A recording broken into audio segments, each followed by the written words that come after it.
This, my friends, is the Soundcore Aerofit 2, the latest entry in the over-the-ear open-air arena. And if you watch my stuff enough, you know that if you're gonna go open air, this kind of format is better than clip-ons. And TLDR, this Aerofit is one of the best ones out there yet. However, my focus today isn't just on the earbuds, but also its new built-in translator feature. Let's find out if either one is dope or nope. The Soundcore Aerofit 2 retails for $100 and it comes in 4 colorways. There's midnight white, midnight blue, and this minty green. And I'm quite sure they meant minty green, but just haven't gotten around to spell checking the product page. But anyways, this thing has Bluetooth 5.4 with SBC and AAC and LDAC support, multi-point Bluetooth connection as well. That means you can pair up to 2 different devices and swap between the two quickly. Battery life on this, I got around 8.9 hours with AAC at 65% volume. When I switched over to LDAC, that number dropped to 7.2 hours under the same conditions. There is wireless charging at the bottom as well as USB-C, of course. The weight on this thing is 84 grams in total and 10 grams per side per bud. IP55 water dust resistance, and for mics, I believe they are 2 per side. It's not very clear in the spec sheet, so I tried digging but couldn't find much information on that.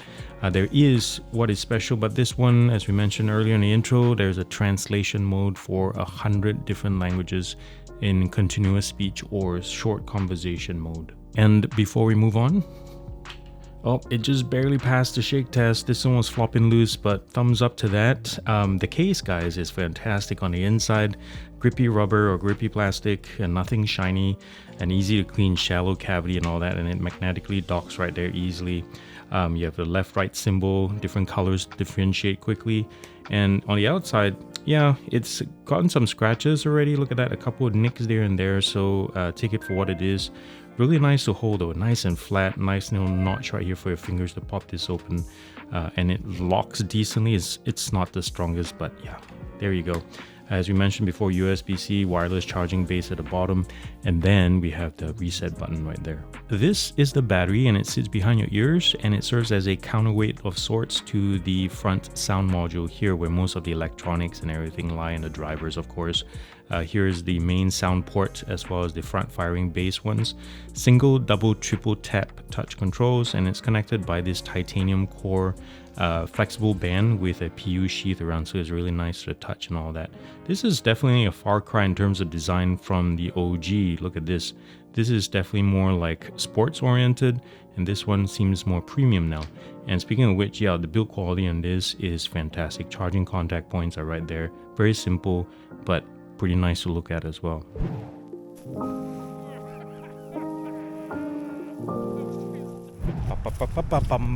We're outside doing the Bluetooth range test, guys. It's rush hour right now, so it's gonna be perfect for testing the mics in a second. I have Cautious Clay, Father Time piping through the Aerofits 2 through Tidal. This is running AAC, so we can have maximum range, and obviously, you know, LDAC is kind of wasted on this kind of open air experience, but it's there. So the phone is sitting there at the end of my deck, and we're gonna walk this way. Don't forget, this is not a scientific test by any means, but it's just for fun. We do this every single time we have a Bluetooth device 25 feet from where I'm standing. The signal is clear. Thank you for joining me today. It's a really beautiful day here in Maine.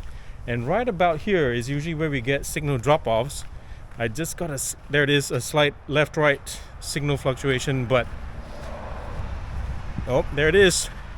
I just got completely silent, so I'll call it. It's around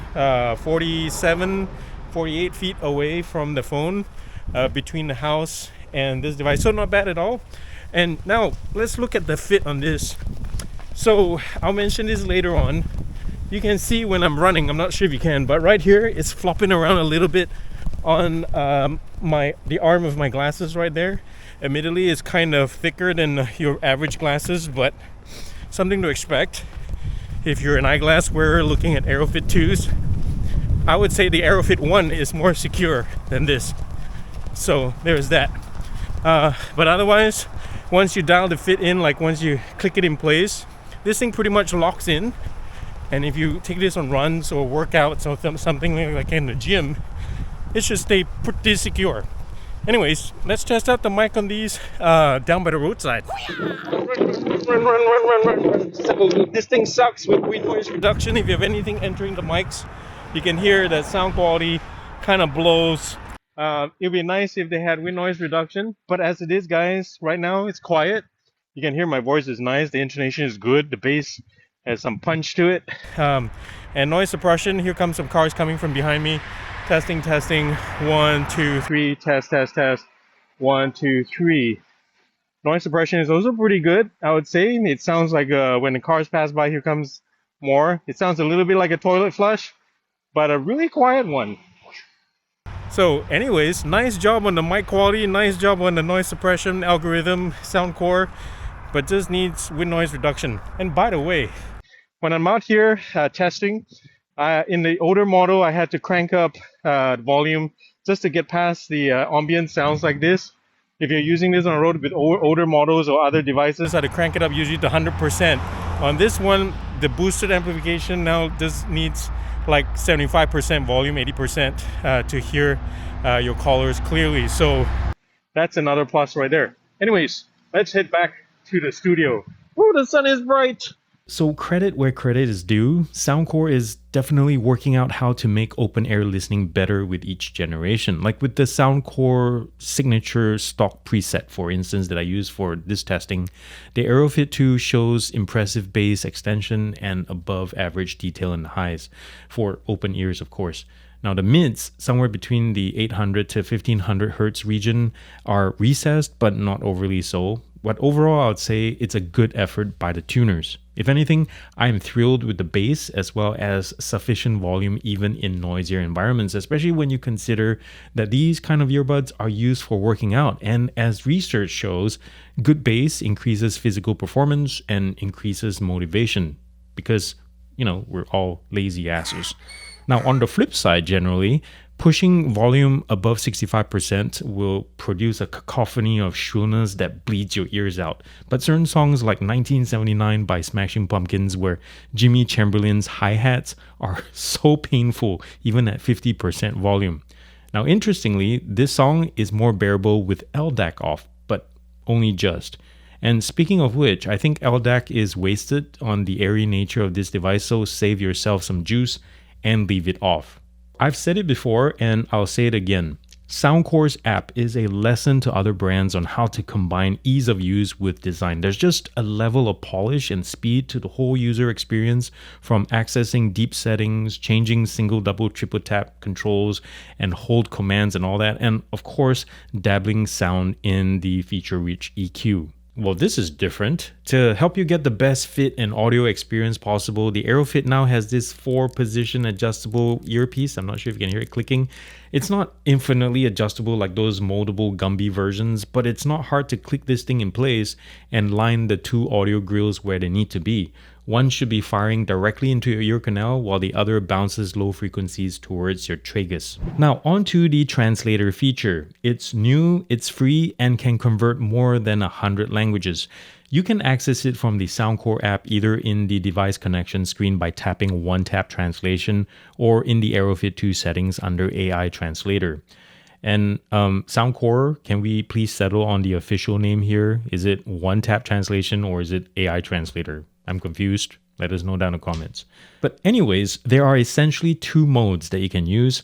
Real-time translation is if you want to continuously speak while the system translates at the same time. I think it's really meant for long-form, single-sided use if you're not in a rush or anything like that. So if you need to converse with someone in another language in situ, press to talk at the bottom of the screen is your ticket to asking things like, where's the toilet? I have some diarrhea from food poisoning in Chinese or something. Now, here are my observations after using the new feature for the past couple of weeks. Firstly, it's pretty fast. Secondly, you need an internet connection for it to function. There's no offline mode or anything, unfortunately. Thirdly, press to talk needs the earbuds and the app, i.e. your phone, working in unison. I think it would be cool if you could share one of the earpieces with the other person you want to talk to so both of you can talk into the mics with more privacy and hear translations real time in the earpieces. Fourthly, a home screen widget would be fantastic to access the translator quickly, which leads me to fifthly, This feature is probably only useful when you're using the Aerofit 2 and run into a situation where you need to chat with someone in another language. If you don't have it on you, it's a whole process of taking it out of your bag and then putting it on and all that and launching the app. Otherwise, in those situations, Google Translate is probably more convenient. Probably. In terms of fit and comfort, I actually prefer the original Aerofit. This thing feels more balanced and stable with or without my glasses, whereas this one always kind of feels wonky at the best of times. For some reason, gaming mode disables the EQ completely, like it kills the bass and almost any sense of depth, guys, which kind of defeats the purpose of this mode in the first place, isn't it? Definitely my biggest issue with these earbuds are that the touch controls are overly sensitive. Anytime I adjust the earpiece, like it just happened a second ago, or if I have to remove it or put them on, I hear boop, boop, boop. And yeah, this is one of those cases where wear detection sensors would have solved the problem. Easy peasy. Soundcore seems to be trying to make the Aerofit 2 more premium, and I'm not sure if there was a need that they saw there or if customers asked for it or something, rather than improve on the rugged Aerofit 1. So what we get at the end of the day is earbuds that look good, are built well, have strong battery life, have that bass and volume, and plenty of adjustability. The translation mode is definitely effective enough that it can be used on the go as long as you know its limitations. And on the other hand, the Aerofit 2 has overly sensitive controls that can't be dialed back in the app, at least for the time being, plus isn't as stable to wear as its predecessor, which is still a great alternative, by the way. Well, that was my Soundcore Aerofit 2 review, and I hope you enjoyed it. Thank you for joining me today. And if you see a few extra copies here, these extras are gonna go to the summer yard sale, so be sure to wait out for that announcement coming soon. And again, thank you to Soundcore for sending this to me and trusting me so I can share it with you guys in an honest and objective as possible way that I can. And if you'd like to see more content like this, you know what to do. Press all those buttons down below and yeah, reshare this with your friends as well. Remember to do something loving and kind for somebody in this world, because guess what? If you haven't seen the news, the world needs it more than ever, and it starts with you. I love you all very much. Peace out and God bless.